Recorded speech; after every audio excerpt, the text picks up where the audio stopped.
Happy So What Day. I hope you're having a great start to your day and a great start to your week. Who out here joined us for New Year's Eve? Let me know. Give me a thumbs up so I know that you are here and you were with us New Year's Eve. It was a super fun event. We sewed along with each other for 4 hours on New Year's Eve during the afternoon, making the Aurora bag by Sally Tomato. It was a little hard to keep up. I will be the first to admit it. I was sewing along right there with you, and I did manage to make my bag without the webbing strap. So that allowed me to catch up because I just omitted that step.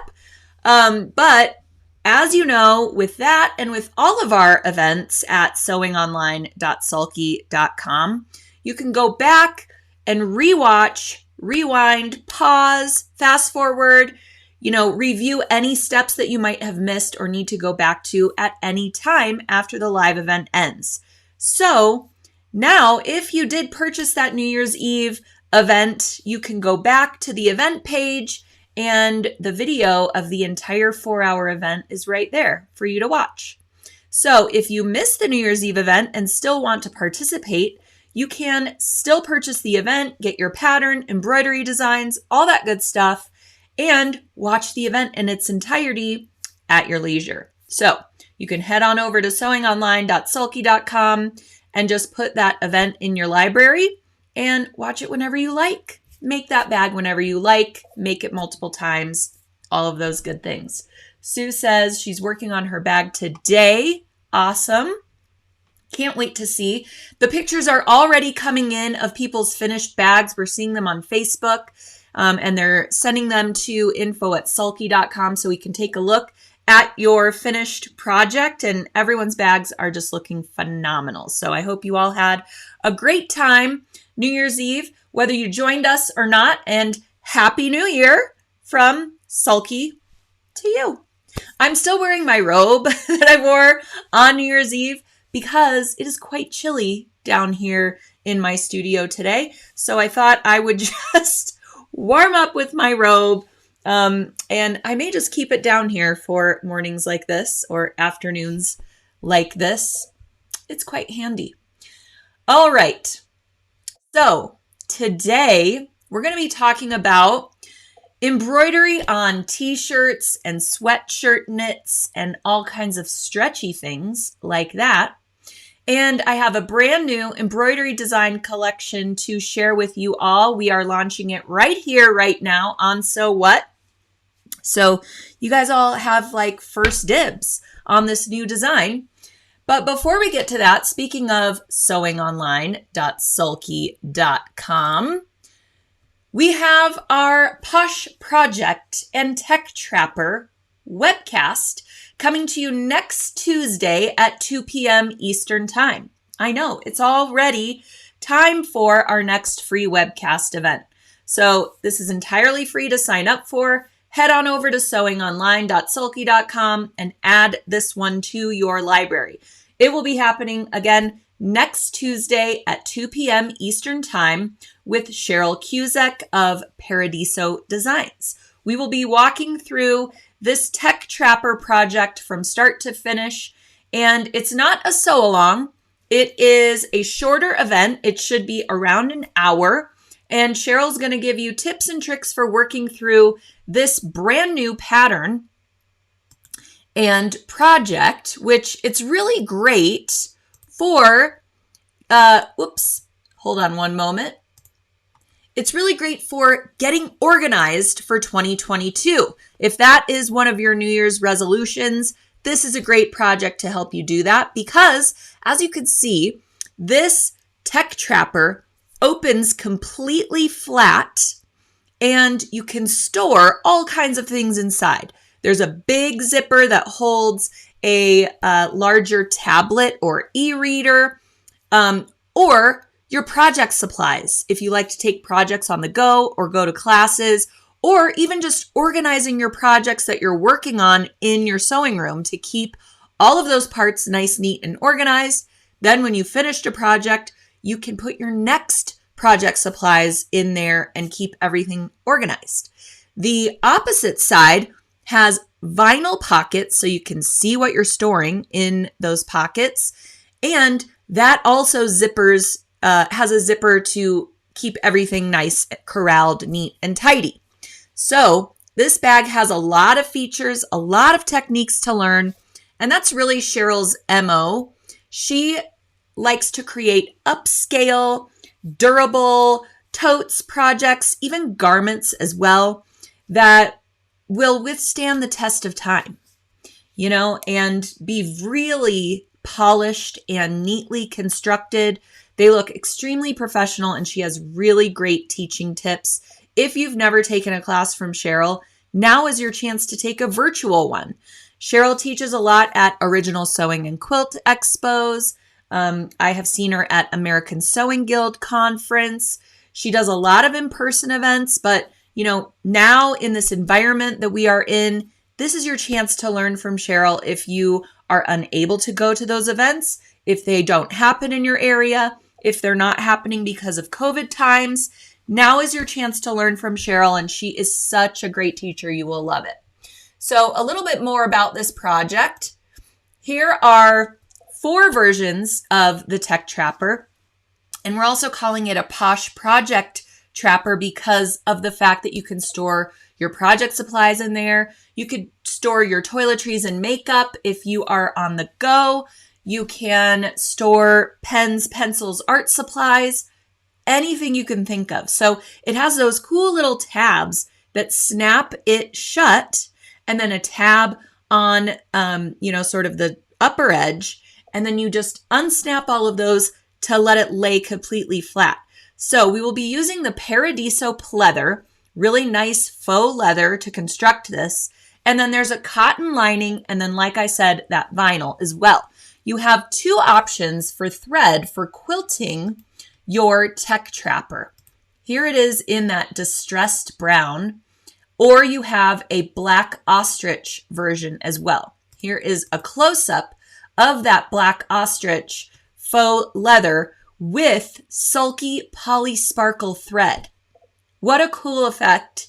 And it gives a nice subtle sparkle to it. I just absolutely love it. That's why it has this posh edge to it. But the kit also comes with sulky poly deco. So if you would rather do your quilting with a thread that blends in or matches that faux leather perfectly, then you can use the poly deco that we will be using for construction for the Tech Trapper. And then you could save your poly sparkle for the inside or for a different project. So it really has a lot of options for customizing based on the look you want to achieve with your POSH project and Tech Trapper. So here is that black ostrich version, a little bit more up close. And then here is what the project looks like opened completely flat.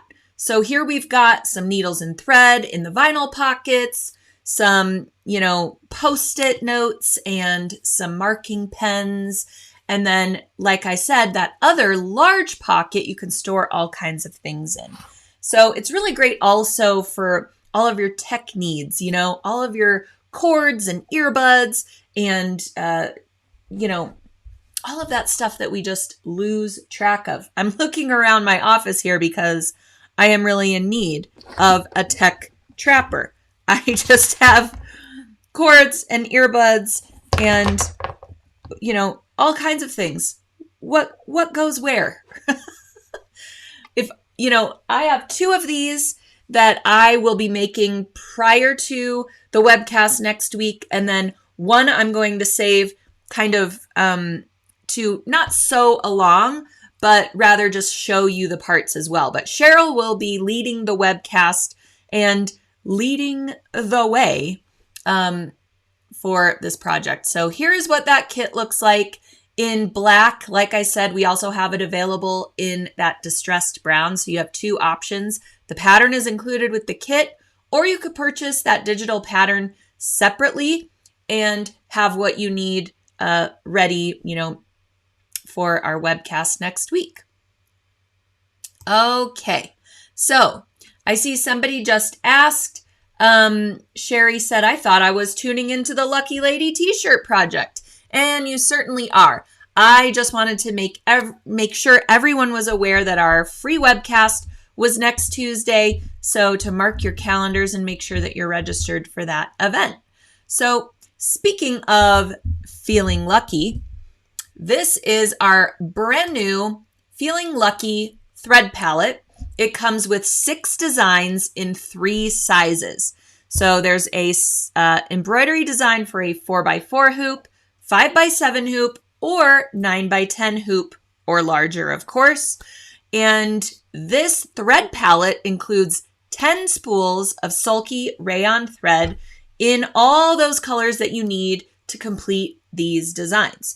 Now, if you're doing multiple designs or all large designs, or using that same thread that you're using in the top in the bobbin as well, you will need some extra spools just to make sure you can get through all of those designs. But if you're using those 4x4 designs or not stitching every design, then you will have enough thread in these 10 spools to stitch those designs. So they're super cute. I'm going to show you them up close, and then we will get to the t-shirt project and all the tips for embroidering on t-shirts, stretchy items, and sweatshirt knits. All right, so here is what that thread palette looks like. It's at sulky.com, and here are the spools of thread. So really great colors here, and it's kind of like, you know, a Lucky Charms cereal palette, I like to say. So really great colors you can use for lots of different projects, especially as we are heading in to St. Patrick's Day.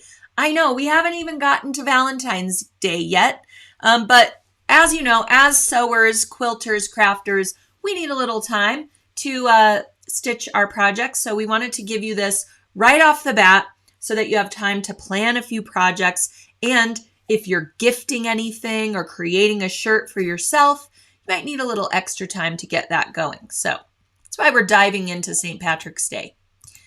All right, so top of the morning, this is a really cute design, and this is just the artwork for the design. All of the stitch out images you can see when you visit sulky.com. And this would make such a cute wall hanging or little quilty, you know, mini quilt or pot holder or something like that to hang next to your coffee maker. So cute. Absolutely love it.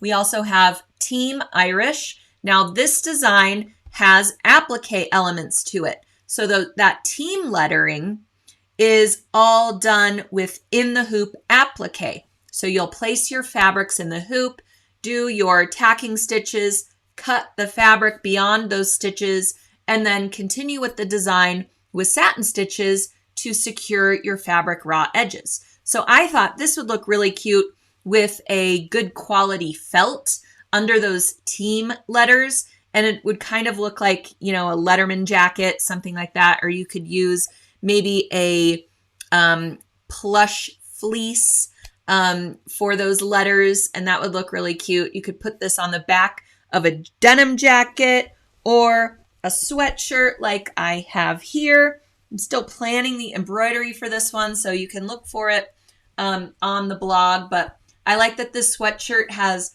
nice top stitched seam lines from the shoulders down. So it really kind of frames out a nice area for machine embroidery. So look for those style lines when you are looking for t-shirts, sweatshirts, jackets, those kinds of things for embroidery.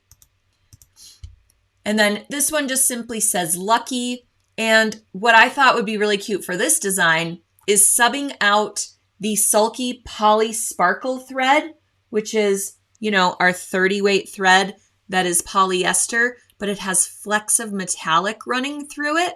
This would look really cute as the outline for those gold coins and give it a little bit of sparkle. So just some other design ideas where you can take liberties there. All right. And then we also have Mischief Maker. Such a cute design. This would look really cute on a baby onesie or just a toddler tee or anyone really who is creating mischief on a daily basis, or saving their mischief for St. Patrick's Day. So that one's really cute. And then we have Lucky Lady. That's the one I will be showcasing here on our T-shirt project today. And Leprechaun Wrangler.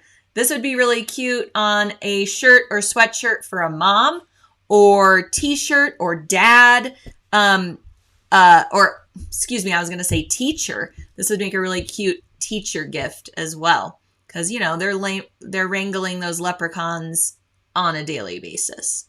So very, very cute design collection. I love that we have this rainbow thread palette to go along with it as well.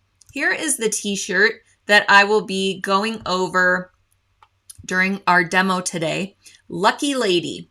So this design, I used the 5x7 hoop size for this shirt, and it is a size 7/8 shirt for a kid size 7/8.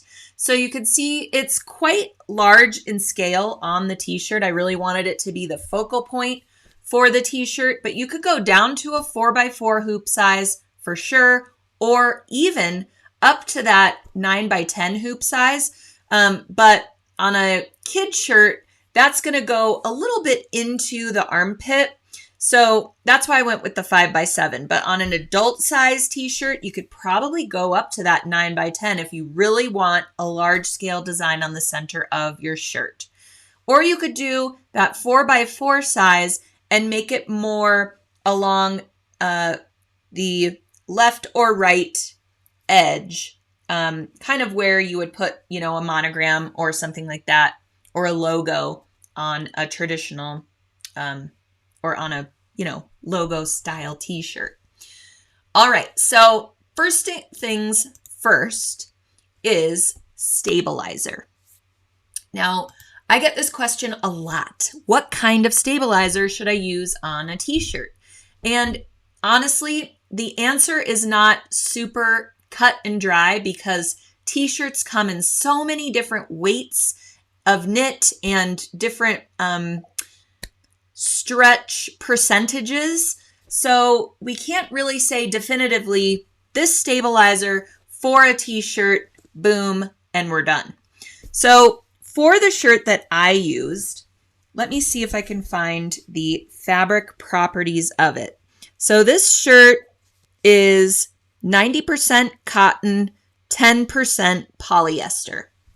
And for this, it has a great deal of stretch to it, but it is a little bit heavier weight of a knit because of all of that cotton percentage in it, I'm assuming. So for this, I would recommend using Soft and Sheer or Soft and Sheer Extra, which is a fusible stabilizer. But actually not fusing it for the beginning of our tutorial, because a kid size shirt, especially, well, any shirt really, we aren't going to be able to hoop the entire shirt. We're going to do what's called, or what I call, hoopless embroidery, where we only hoop the stabilizer and then we attach the T-shirt to it with temporary spray adhesive and perhaps additional basting stitches, basting either around the perimeter of the design or the hoop perimeter once we have the shirt stuck to that stabilizer in the hoop. All right, so you could use Soft and Sheer or Soft and Sheer Extra. If you have a heavier weight shirt, you can use Sulky Cutaway Plus. That's what I would recommend also if you are embroidering on a sweatshirt knit. You want a cutaway stabilizer that's going to stay with the fabric over time, especially with the designs that we're using today, because they have a lot of stitch fill to them. If you have, it would even also work great for outline only designs. You really want the stabilizer to stick with the garment. Now, if you are concerned that you are leaving stabilizer behind and it's going to perhaps show through to the garment right side. Let's say you are embroidering on a white t-shirt or a thinner t-shirt material. Then you could use a wash away stabilizer, but you absolutely have to add a tender touch stabilizer after the embroidery is washed away. Otherwise, there is not going to be enough support for the stitching over time on your t-shirt. And you may have some gaps in the thread because of the stretchiness of the shirt and just the sheer lightweight quality of that fabric. So the tender touch is an even lighter weight. And in my experience, you won't have that show through on the garment right side like you might with a little bit heavier weight stabilizer. So the tender touch gets applied after embroidery is complete on either pretty much any t-shirt knit and that sweatshirt knit as well. And the reason we're adding that even to the sweatshirt knit is because we don't want the wrong side of the stitching to kind of scratch or irritate our skin while we're wearing the garment. So a few different stabilizers are needed. I would do soft and sheer with the tender touch on a lighter weight shirt, or cutaway plus with the tender touch on a heavier weight shirt or a sweatshirt knit, or, you know, I'm trying to think of even like a fleece type sweatshirt as well. Okay. So, as I mentioned, we are going to hoop only the stabilizer, and then we are going to stick our t-shirt to it. So, here I have the, I'm trying to, okay, sorry. Here I have the stabilizer only hooped up in my larger hoop that is going to accommodate that 5x7 design. All right, and then how do I stick the t-shirt to it? I use my trusty Sulky KK2000 and I spray the stabilizer. Now, if you are concerned with overspray that may get on your hoop, you can either put masking tape on your hoop before you spray and then just remove that tape, or you can create kind of a barrier using a piece of cardboard or paper and kind of cut it in a little strip and kind of put it in like a circle formation on the inside of your hoop, and then spray your KK2000 inside of your little barrier that you've created, and then just remove it. And then you can use that cardboard strip or, you know, paper strip multiple times, and, you know, you're good to go. Now, I don't usually have a problem with overspray on my hoop. KK2000 is an air-soluble spray. So in my experience, if you don't touch it and if you don't get fuzz from, you know, which can sometimes occur from, you know, the wrong side of a sweatshirt knit, sometimes it can leave fuzz behind. That will attach, you know, to your KK2000 on your inner hoop ring. And then you will want to use a, you know, maybe a rubbing alcohol to remove it, or like an orange cleaner, something like that. But just plain water is kind of going to make more of a mess, I would say. But one of those nice, orange cloths, things like that, will remove it as well. And, you know, really we just need to kind of keep up on cleaning up our hoops and things like that, regardless of if they have overspray on them. You know, it's a new year. We should really just kind of grab all of our hoops, give them a nice sudsy bath. And then we are moving forward with clean hoops in 2022. Okay. I think I need a little bit more coffee this morning. What do you guys think? I think I'm getting distracted by some of the comments that are coming in. So I'm going to stop for a little bit of Q&A and then we'll move forward with the embroidery. All right. Goo Gone is great for removing KK on your hoops. Excellent. I love Goo Gone. Goo Gone, orange oil cleaner, something like that. Cookie says, I also put newspaper under my hoop because it does leak through to my mat. Great tip. Thank you. Would you wash your hoop after each spraying?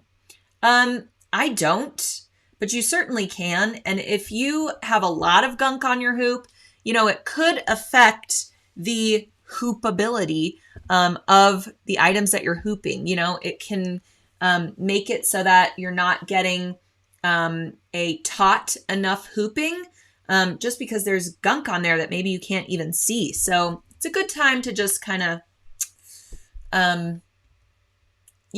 give it a sudsy bath and all those good things. Coffee is always a good idea. I know I was having some trouble there with my words. So, okay. All right. Love using magnetic hoops when I do t-shirts with an iron-on stabilizer. That is great.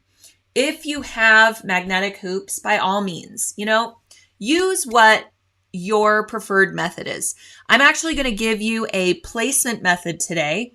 But I know a lot of you have your own placement methods that you are used to, that you enjoy, and by all means, do those. The ones I try to give different placement tips and techniques for different tutorials, just so that we have, a lot of different ideas. And I like to keep it kind of generic. A lot of people don't have the snowman stickers or the placement stickers or the camera on their machine where they can really see the placement of their embroidery designs. So I like to give tips and techniques that everyone, regardless of their machine type or brand, can utilize. So by all means, do what works for you. And I appreciate those tips as well that you give us here on the So What.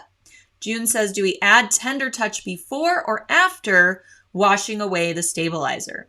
You would, if you're using a wash away stabilizer, you would wash it away, dry it flat, give it a little bit of a press from the wrong side, keeping your iron away from the stitching as much as possible, and then apply your tender touch to the wrong side with your iron.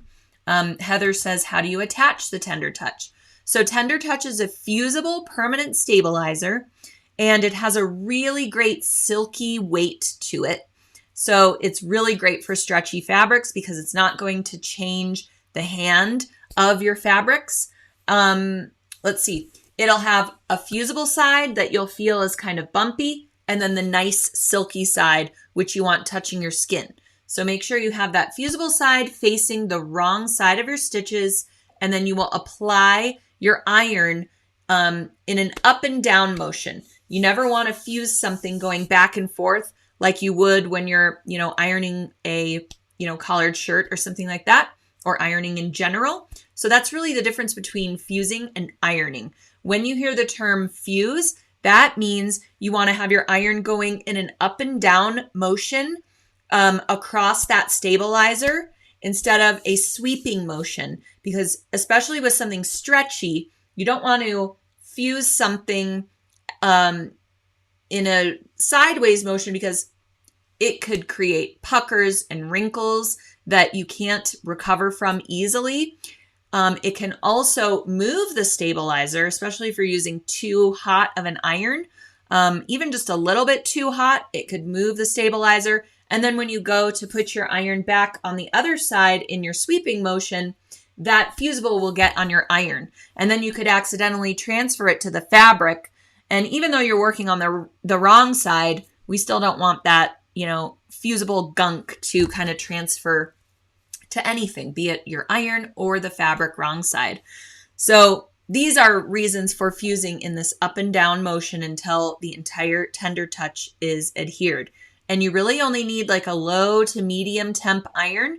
You can test fuse on a scrap fabric that's similar to the one that you are using on your t-shirt, just to make sure you have your iron settings correct. Too hot of an iron could melt that fusible a little too much, and then it would render it kind of useless. It would peel up around the edges because that fusible, would melt around too much. And then, of course, too low of an iron, you're not going to get the fuse that you need. So it's not difficult to get your fusing temperature correct. Okay. Couple sweatshirts waiting for embroidery. Fantastic. And this robe that I'm wearing has, this embroidered monogram. I did this tutorial last week before our New Year's Eve event.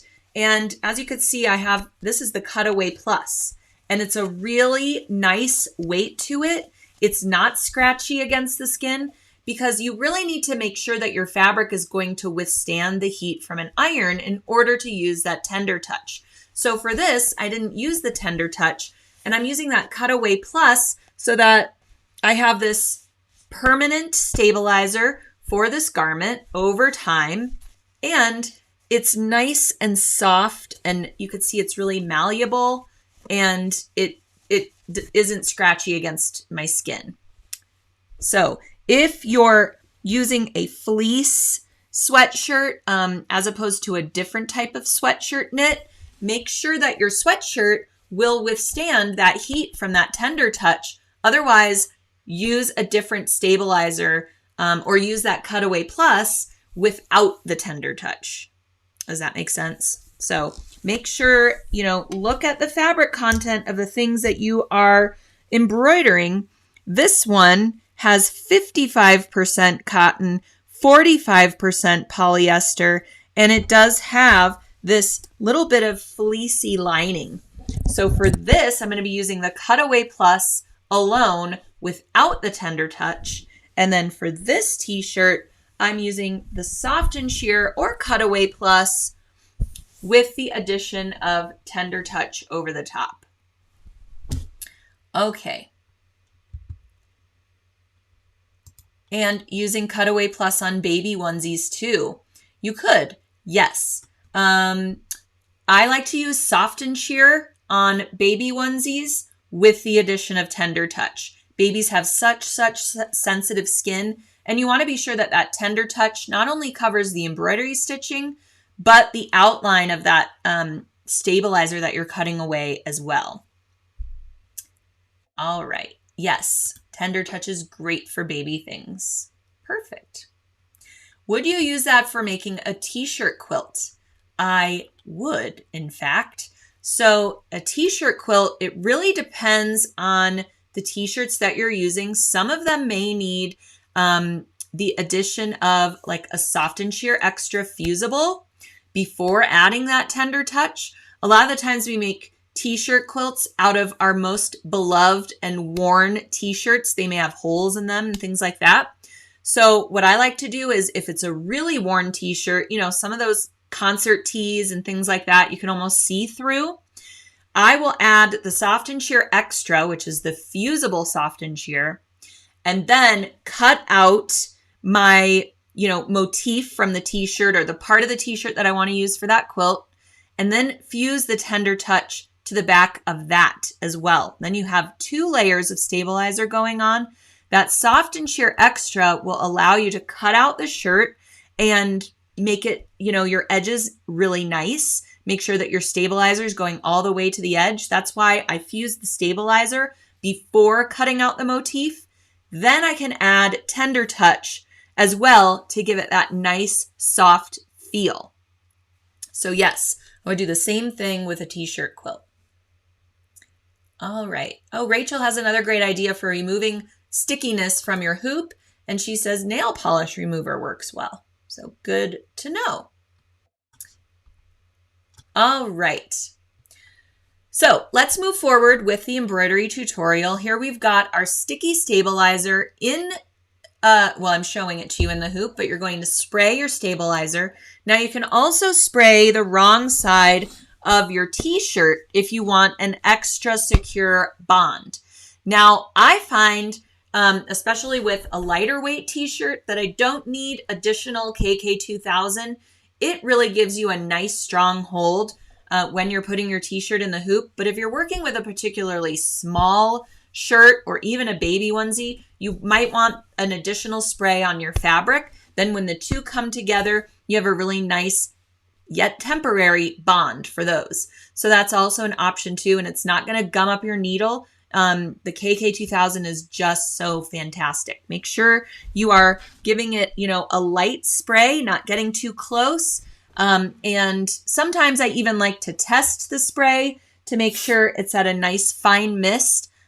Because sometimes when you get to the very end of the bottle, you can get a little bit of a, spurt of spray. So I like to kind of test it a little bit, then go on my fabric and stabilizer. So once you have your stabilizer sticky, and actually you can do your placement before, spraying your stabilizer as well. But here is the placement technique I was going to tell you about. Now, for this, I'm actually using strips of sticky Fabrisolve. Sticky Fabrisolve is a wash away fabric-like stabilizer that has like a sticker backing to it.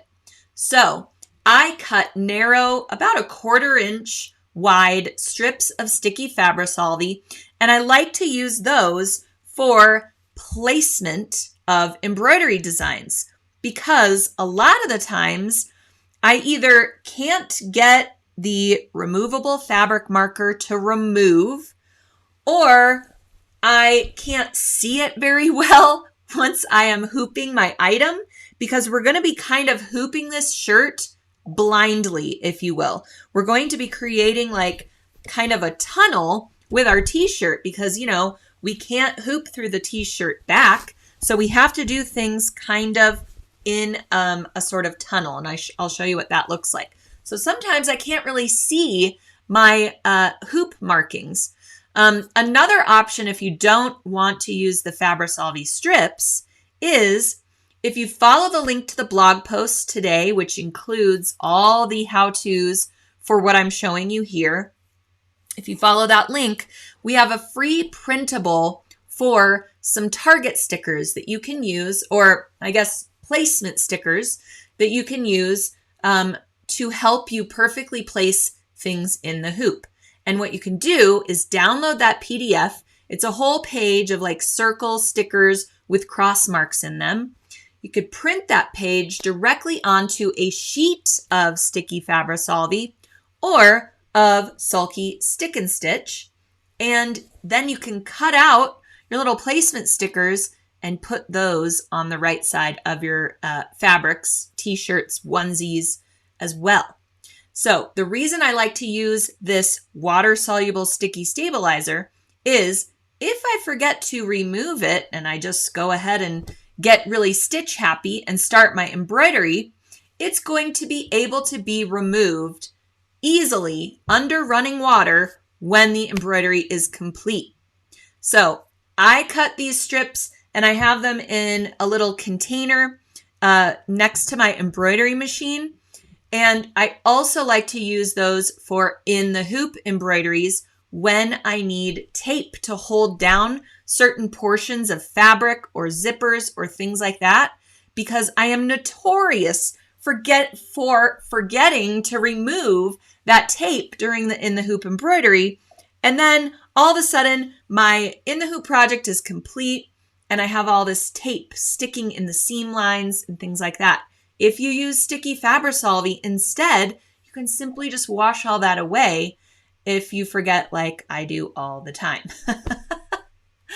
All right, so here for this technique today, I'm going to be using these strips to mark my cross marks of the design. I like to make them nice and long so that when I am placing my shirt in the hoop on my sticky stabilizer, I can really see those lines and I can match them up with the markings on my inner hoop ring.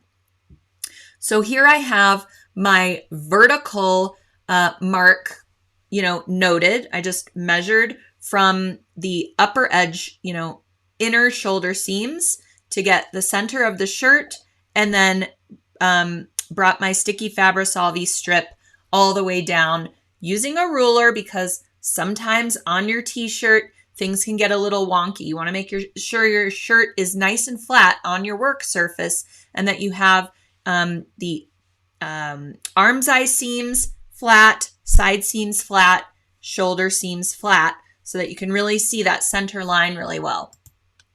And then, of course, we need our horizontal line. So for this, I placed the design about 3.5 inches from the bottom of that neckline seam.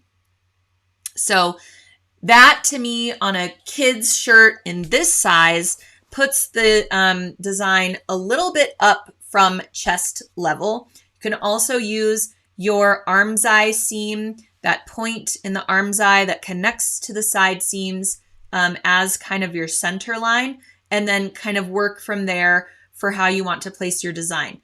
A great idea is to print out your design template using your color sequence chart. That's a good idea for the template of the design.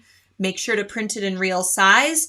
You can also print that on Fabri-Solvi and then stick it to the shirt where you want it. Then when you take it over to your machine, you could do a perimeter check and make sure that your first needle position, if it's in the center or edge of the design, is hitting your Fabri-Solvi template in the right spot. So you can also print your design template directly onto Fabri-Solvi as well, sticky Fabri-Solvi. All right, so once we have our design center cross marks marked with that Fabri-Solvi, or again, using any placement method that you prefer, then we're going to place our t-shirt onto our sticky stabilizer. So this is what I mean about embroidering in that tunnel, because we have to put our shirt wrong side out and then place our shirt in the hoop, moving the back of the shirt out of the way, making sure that the sleeves are out of the way, and placing our shirt on the hoop so that we have sort of this tunnel of fabric for the machine arm to go inside, right? And stitch the design. Now, we're going to have all this excess fabric that we don't want to get in the way of the stitching. And if you're doing an even smaller size than the one that I did, you may want to go down a hoop size. So using that 4x4 design instead of the larger design that I'm featuring here. Or what you can do is watch the machine, understand the stitching path, and make sure that your finger is on the start and stop button so that when your machine arm moves to a different portion of the design, you can quickly stop it if needed, and then move your fabric tunnel to accommodate that area of the design. Then make sure your finger is in place so you can stop it again, and then move your fabric tunnel when the needle position moves for different portions of the design. Now that might sound kind of tedious, but again, I want to give you techniques so that any machine brand, make, model, you can do this technique. So again, if you have another technique that you like to do for your specific brand, by all means, do that. So I did want to mention that this portion of this Lucky Lady design, the edge of my sleeve seam was a little bit problematic just for getting the machine arm in that area. I had to stop the machine and move that fabric tunnel just to do that little loop of the L in the word lucky. Then I stopped the machine again, put my tunnel kind of back to center, and I was able to stitch the rest of the design without moving that excess fabric. I know a lot of you have, like you said, the magnetic hoops or hoop clips. Be careful when you are working with stretch fabric if you want to use those hoop clips, because you do not want to stretch your fabric in any way during the stitch out. What can happen is you'll stretch your fabric and then stitch that part of the design and then snap your fabric back into its, original position, and then a giant pucker results right there because you have stretched those fabric fibers, done a bunch of stitching, and then snapped it back, and it wants to go back where it was before. That's how we get puckering around designs. So you really want to make sure if you are clipping your fabric out of the way that you are leaving it rather loose and not stretching it in any way around that stitching path or really anywhere on the t-shirt during the embroidery. So now that we have our tunnel, you'll place your hoop on the machine and then remove your Fabri-Solvi strips if you haven't already, or remove your Fabri-Solvi placement sticker if you downloaded that from our blog post that we launched today. Again, if you forget to remove it, no harm, no foul, because it is totally water soluble. And when your design is complete, you can either throw your shirt in the washing machine to remove those strips, or you can use a spray wand and, I really love using the kitchen spray wand because it gives you kind of that agitation to really get the stabilizer away, especially in little smaller stitching areas. But really just any running water, lukewarm is perfectly fine. Just regular tap water will remove those Fabri-Solvi strips. All right, so remove them now or forget and remove them later and you're good to go. And then just begin the stitch out. So the beginning of Lucky Lady starts with that lucky lettering. And like I said, that little swoop of the L is the only part where I had to move my fabric tunnel. And that's the really great thing about using temporary spray adhesive to secure your t-shirt in the hoop, because it's easily repositionable and movable. And then it still has that tackiness, so you can replace your shirt, even if you have to lift it up from the stabilizer to move your little fabric tunnel and then kind of place it back. But again, make sure you are not stretching anything while you're doing this and your t-shirt goes back exactly where you had it before. This is also why I don't necessarily like to do a baste in the hoop function on my machine. It depends on how large the design is that I'm doing. A baste in the hoop would work for like a little onesie, things where you don't need to move your fabric tunnel too much. So just keep that in mind as well. All right, and here I wanted to show with this design as well. I talked about subbing out that poly sparkle thread for portions of the Lucky design that had little coins on it. For Lucky Lady, there's also some gold shamrocks, and I tested out those using the 30 weight poly sparkle. This is using rayon thread, but I tested them out on the poly sparkle and those work great. Sometimes you cannot sub a heavier weight thread for a design that's digitized for 40 weight. Subbing in a 30 weight thread could result in breakage because there isn't enough surface area or fabric thread count. Well, let me see how I can describe this better. The design is going to want to stitch multiple passes, for these shamrocks. And oftentimes the heavier weight thread will stitch over itself or try to push its way into that stitching field. And you could have overlapping stitches or thread breakage because there just isn't enough area for that thread to fit into. But for these shamrocks, they're really long satin stitches, and the poly sparkle works okay in those areas. So this would be another spot where you could sub in that gold poly sparkle and really have a nice thread effect in your design.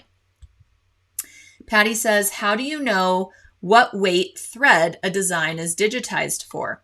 So in my experience, the rule of thumb is that Machine embroidery is digitized for 40 weight thread, usually a rayon thread, in the case, or a polyester like Sulky's Poly Deco. That's also a 40 weight thread.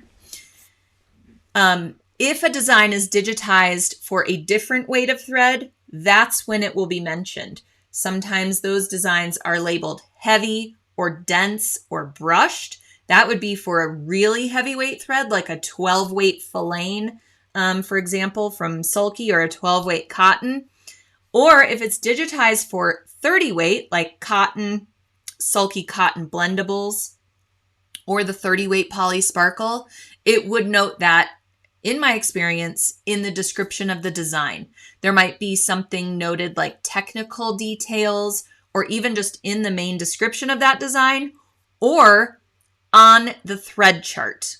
So a lot of the times you can access the thread chart for the design, or a list of threads featured in the design, and that will tell you the weight of thread that is used for the design, because the design might have multiple thread weights in it.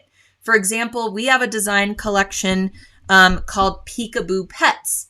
And for the fur in the pet, that is digitized for 12 weight filaine thread, whereas the details of each pet, the eyes, nose, mouth, inner ears, things like that, those are digitized for 40 weight rayon.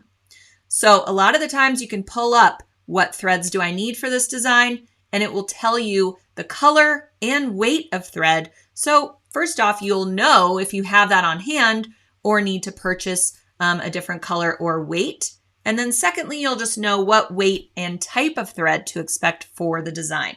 And always look for the stitch sequence chart. A lot of the times there will be a color conversion chart that you can utilize so that you can make sure to pull up all of your Sulky threads. Some designs are digitized with different thread brands in mind. So you can use their color conversion chart for the embroidery design collection that you've chosen and convert those thread colors to Sulky colors. That way you know the thread that is intended, or you can come really close to the color that's featured by the digitizer. Okay, Gail says, if you're using 30 weight, would you change the needle? Yes. If you're using 30 weight, you'll want to go up to a size 90-14 needle so that your needle hole will accommodate that weight of thread. So thank you for mentioning that. Yes. All right. So once your design is complete, you will remove your stabilizer from the hoop. And before you turn your shirt right side out, you can trim up your stabilizer just beyond your stitching perimeter. Now you do want to leave yourself a little bit of a border, 1/8 to 1/4 of an inch of a border of stabilizer beyond the stitches. You don't want to get too close to your stitches because you want that stabilizer to continually support the design throughout multiple washings and wearings. So you need a little bit of that border beyond your finished design. And you can see I use just a white Sulky bobbin thread for this design. Sulky bobbin thread is a 60 weight thread, so it's a little bit thinner than that 40 weight, and it really gives you that great balanced stitch out. And I want you to look here. You can see in this image that the top thread, that 40 weight rayon, is slightly visible on the wrong side. That's how you know you have a balanced stitch out. So if you're seeing bobbin thread on the top side, then that's an imbalanced stitch out, and you would need to do some tension adjustments for your design. Sometimes there will be portions of the design where the machine moved really fast from one portion to the next, and it may pull up a little bit of that thread, and you can see tiny bits of bobbin thread there. That's relatively normal. To avoid any show through on your bobbin in those little areas, here or there, you can turn it to the wrong side and just kind of tug at the thread ever so slightly to kind of encourage that bobbin thread to return to the wrong side in those areas.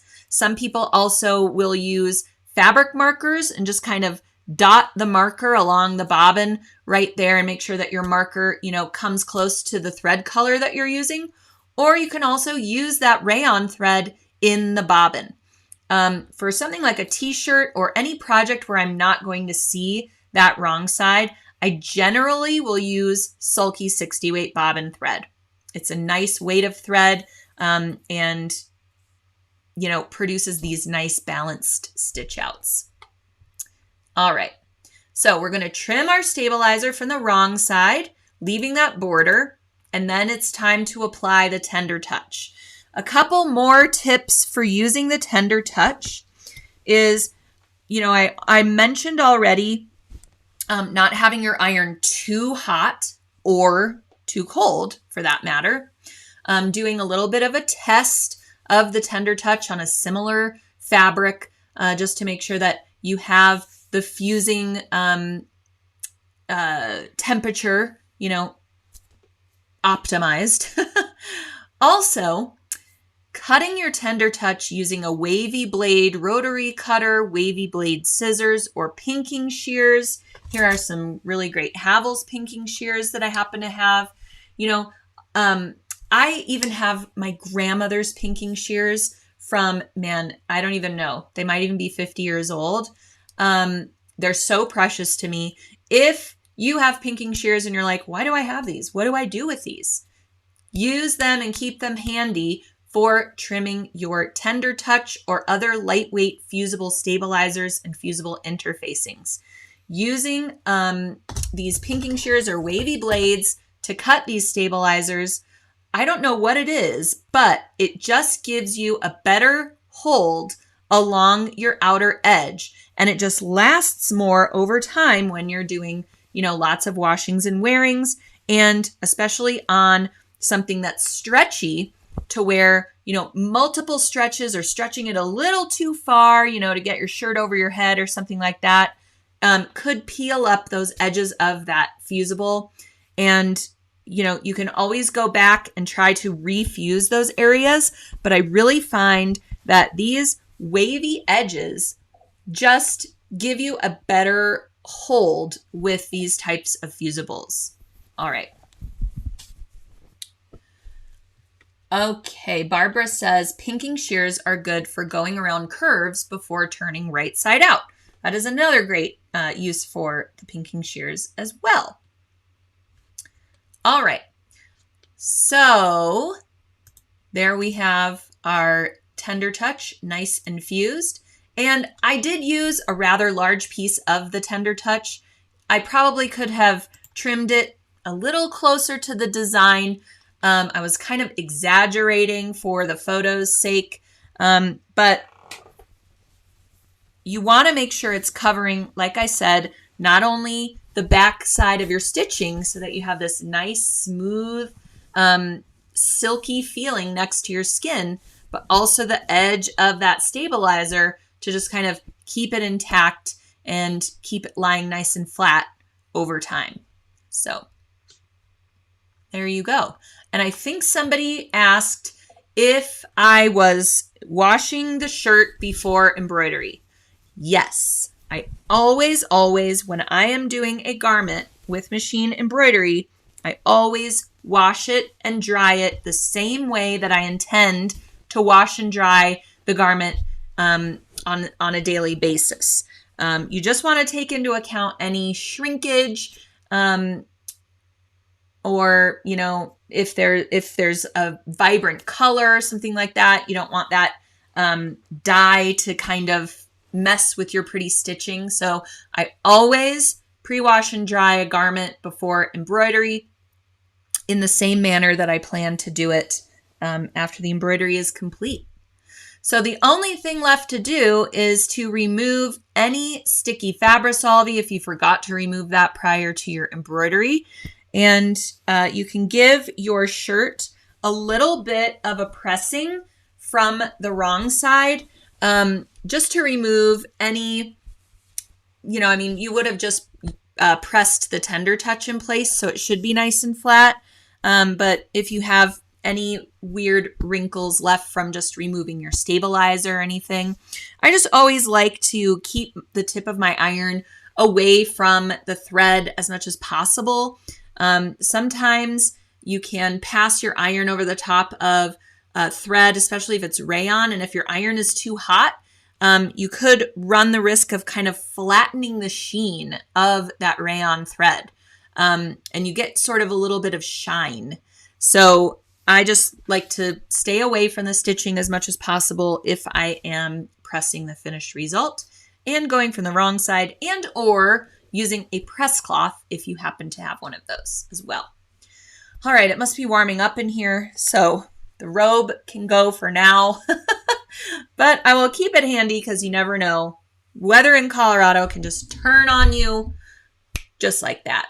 I'm going to review the questions and address anything else that we have. Do you want your iron on a wool setting? I believe the wool setting is the very lowest. You might want to go up a little bit from there and just do a test, like I said. And again, make sure you check the fabric content of the item that you're embroidering to make sure it can withstand the fusing of that tender touch. You don't want to mess with any of your nice plushies and run the risk of melting anything permanently or gunking up your iron and that kind of thing. And in the spirit of making sure that our hoops are nice and clean for 2022 to start off, with a bang, grab yourself an iron cleaner. They are relatively inexpensive. They're sold at fabric stores, craft stores, and they're literally just called iron cleaner. I like the kind that comes in like a little toothpaste looking tube, and you basically put it on a cloth and then you just iron over it with your iron. And that great cleaner just removes fusibles, gunk, discoloration, things like that you may have gotten on your iron. So with the start of a new year, it's a great idea to just make sure everything is cleaned, nice and ready to go. If you haven't maintained your machine in a while or taken it in for service, now's the time to get an appointment. We're going to be coming up on spring cleaning and all of those good things. And, these days I've heard it is difficult to get in for an appointment at your machine dealer. So it's a good time to think about those things and, make sure that everything is ready to go for all of our upcoming makes for 2022. Okay. Oh, great idea. Using a fabric softener sheet to clean the iron. I've never tried that. So thank you. Oh, Tylene has the same idea. So fantastic. Yes, Denise has bought the collection. Let me know if you have also. It's available as a digital collection, so you can grab up just those really cute designs. I'll show them all to you again if you happen to have missed them. We have Top of the Morning, Team Irish. Again, this is the applique design. So those team letters are all in the hoop applique. And then we have Lucky with the great rainbow. And then all those coins have a little outline stitch that you could substitute your poly sparkle gold thread for, and that would be really cool.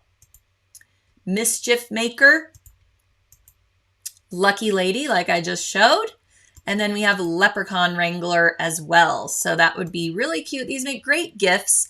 And I love just working with blanks as well. Oh, I will show you the threads again. These are all the 10 threads you get if you grab up the machine embroidery palette. Now the palette comes with the 10 threads and the entire design collection in all 3 sizes. So you're saving a bunch of money if you grab up that thread collection. You are getting the designs for almost free. All right. And then here is what that thread collection looks like. Again, you get all of those designs in 3 sizes, a $34.99 value. And our giveaway today is the digital design collection valued at $39.99. I almost forgot to talk about that. So one lucky viewer who is with us today, watching, commenting, sharing, giving me all of those great emojis, participating in the chat, things like that, If you do those things, you are automatically eligible to win that prize today. So it is the Feeling Lucky Machine Embroidery Design Collection. Again, you can buy that as a collection. You can buy the designs individually, and each one will come in 3 sizes, or you can buy the palette and get all 10 threads plus the design collection as well. So all kinds of different ways for purchasing up the Feeling Lucky Machine Embroidery Collection. All right, so again, I just want to reiterate that our POSH Project and Tech Trapper free webcast is happening next Tuesday at 2 p.m. Eastern Time. If you're in a different time zone, take note of that. If you add this event to your library, you can click on Add to Calendar and it will populate in your own time zone. So that's pretty cool. You will get a reminder before we go live. And if you can't join live, you can always access this event and any of our other legacy events on demand once the live event ends. So if you register for this free webcast, there's another freebie in it for you. Just as a thank you for registering, Cheryl of Paradiso Designs has given everybody who registers a free paper piecing pattern as well as tote project. The paper piecing it's called Live and Love, and it's really great for Valentine's Day coming up. The paper piecing is all the letters LOVE in a square formation, and then you would use that as the focal point or the front panel of the tote pattern that she's also giving away for free. So once you register, you'll get those free patterns, and they are all accessible on the event page for all time. So once that's in your library, even after you download it, if you forget where it is on your computer or want to download it again, you can grab it from the event page in your library. And, printing those paper piecing patterns right onto Sulky Paper Solvy is the way to go for paper piecing. But I digress. That is a tutorial for another time. If you want to watch any of our past So What's, we have a So What channel on our YouTube page. You can access anything that we have broadcasted in the past, and we're now up to 109 episodes of So What. So there's a lot of great information and great content that you can watch in our previous So What's there on YouTube. And as always, on our Facebook page, if you scroll around, you can find our So What episodes in their entirety as well. So make sure to register. Who is ready for next week's free webcast? I'm excited to see you. Carol says she got her kit yesterday. Very excited to put it together. Excellent. Barbara is all signed up, so I will see you there. I hope you all enjoyed today's So What, and I will see you next Tuesday for another installment. So, again, thanks as always for joining me today. Have a wonderful rest of your day, and we'll see you next week for So What, followed by our free webcast with Cheryl Cusack. All right, take care, and I'll see you next week, everyone.